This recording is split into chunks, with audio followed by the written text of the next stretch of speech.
Hello and welcome to Smaulgld's Indian silver import update for the month of July 2017.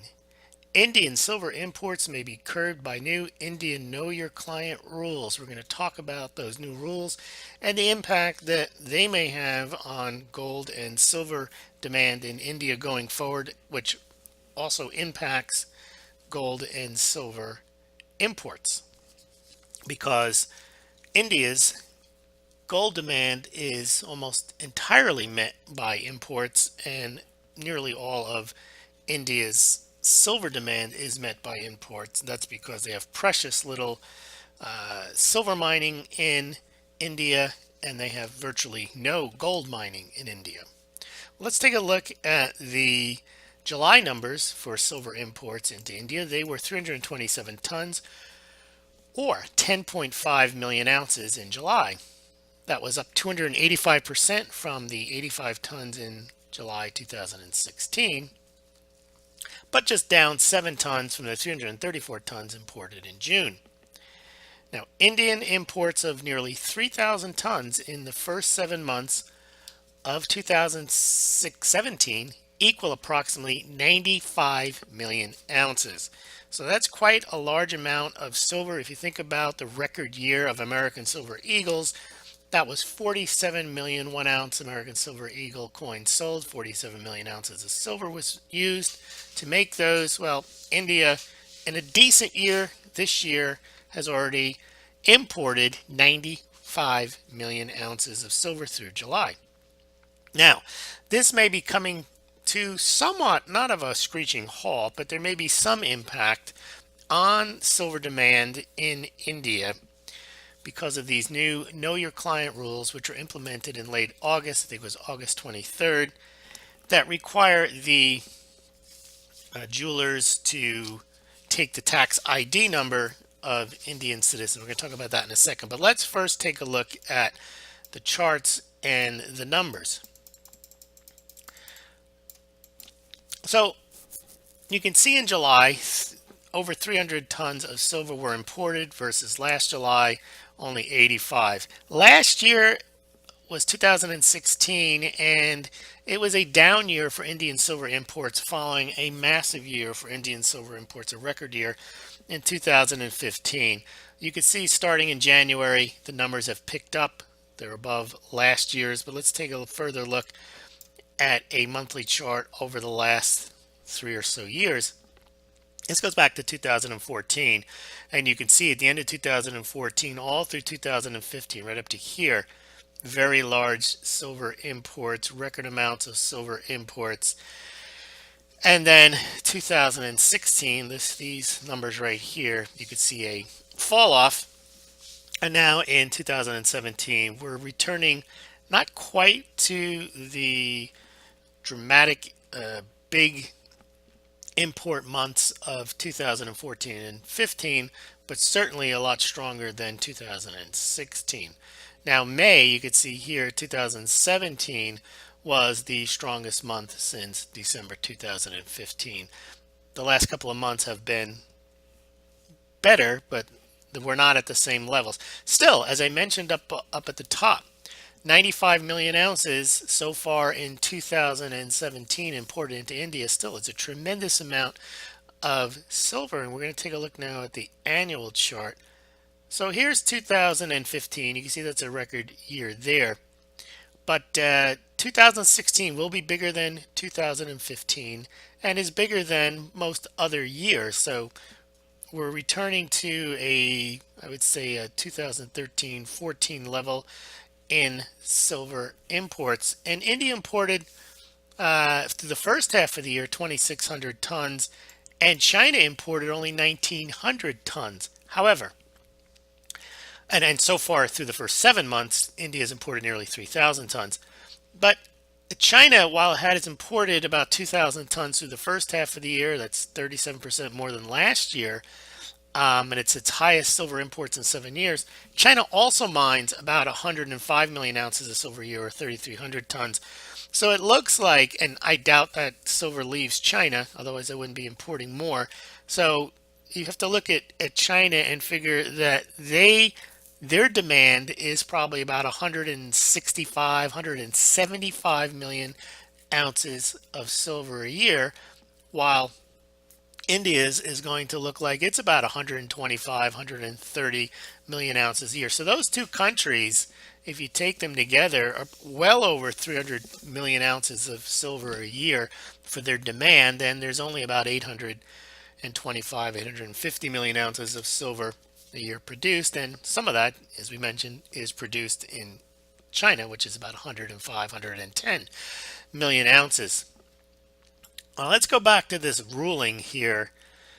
India has just like most countries, an anti-money laundering statute, and that statute's been around for a while. And then pursuant to that, they've added know your client rules. And one of them is that when a jeweler makes a purchase or a sale to a purchaser over a certain amount, they have to take the information from the purchaser, their tax ID number. Now, assuming that Indians are purchasing their gold or their silver just to store value, they would have no trouble giving over that information. However, some, I don't know the percentage. Now, the reason that India supposedly demonetized their rupee notes was that tax evasion is a national sport there, and there's a lot of corruption and so on. So that's why they say they did that. That's another reason why they're saying they're doing this. And what they're saying now is if you buy a certain amount of precious metals, which they even include rhodium, gold, silver, platinum, palladium, rhodium, and I think they said there's such others that they may designate. But that's what's covered. Also, precious stones. Stones are also included, like I suppose rubies and emeralds and so on. You have to collect the buyer's tax ID code. The jeweler has to do that. And now that number, if the value of what they're selling is over 50,000 rupees, then they have to collect it. It used to be over 200,000 rupees. What does that mean for silver? Well, probably not as much as it does for gold demand and imports. So 50,000 rupees is about $775, and used to be 200,000 rupees, which was $3,100. So for most purchases, even with gold, $3,100, that's like buying, I don't know, it's 2 ounces. Most people don't pluck down $3,100. I don't know how Indians buy. A lot of it they buy in the form of also will be gold necklaces, chains, things like that. And but for silver, I don't see. Well, first of all, I don't know. No one knows how many people are going to balk at providing their tax ID number when they purchase gold or silver in India. Assuming there's a percentage that will, then that will curb sales by that amount. Now, even if there's a certain percentage that will not buy if they have to provide their tax ID number, that might not impact silver as much for a couple of reasons. One, in order to buy $775 worth of silver, because the gold silver ratio is now 75-1, you'd have to lug out a large amount of silver. And if you just wanted to buy silver chains and necklaces, they're not going to cost you $775. Although I suppose a decent sized gold chain or ring is going to cost you that. But if you want to buy a silver ring or a couple of rings or a couple of necklaces, they're not going to cost you 50,000 rupees. So that transaction can be made without giving over to the jeweler the tax ID code. Gold's a little different. You want to buy a decent gold ring or necklace, it's going to cost you more, and you're probably going to hit that threshold pretty quickly. So we'll see what happens there. Also, the other thing about silver is that a good portion of silver's demand in India is industrial. They have one of the largest solar panel projects in the world, and they require silver for that. And so I expect that the know your client rules will probably impact the gold demand and the gold imports a lot more than the silver, mainly because Indians, if they're saving for wealth preservation, they're generally saving in gold, and if they are saving in silver, they're probably not buying large monster boxes at the jewelers. They're buying silver jewelry, which they probably wouldn't be buying large amounts. It's a lot easier for people who want to say save $500 to buy a gold chain than to buy, say, 70 gold chains. So we'll see what happens there. Again, I expect the gold numbers perhaps to go down.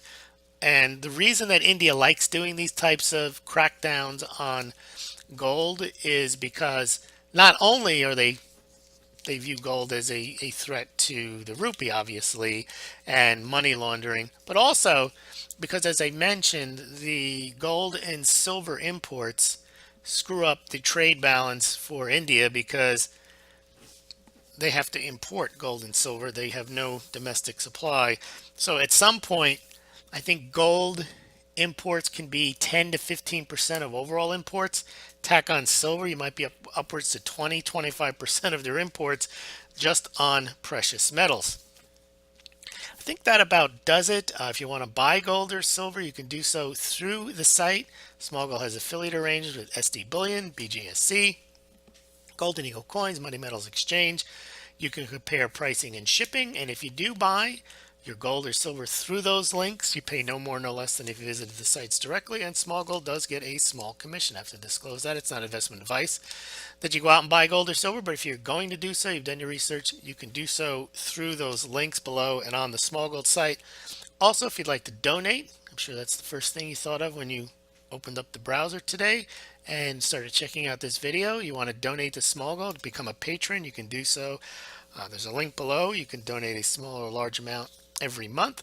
You can also donate Bitcoin or Litecoin, and you can also donate via PayPal. I'd like to thank somebody who sent me an anonymous Litecoin donation, almost a full Litecoin. Thank you very much for that. And I also want to thank Mark Battaglia, who donated the new music to the beginning of this YouTube video, this BitChute video, and this VidMe video.